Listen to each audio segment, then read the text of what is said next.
So ayan guys, after ng announcement ng top 5 ay meron na silang, or magkakaroon ulit sila ng final Q&A. We're so excited for this.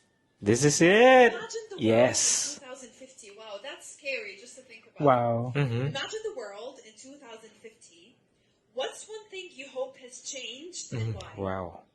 Very heavy. If you want me to be realistic, climate change is impacting our world right now. And the only thing that we can do is to act towards it.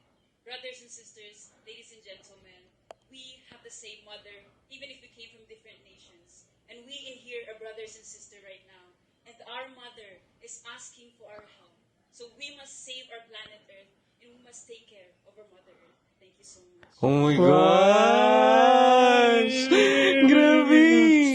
Nakapanindig balahibo. Walang buckle, very smooth, very, mafe-feel mo yung sincerity nung sagot niya, like, diba? Oo, tapos alam mo na talaga na yun yung sagot niya sakto sa question talaga.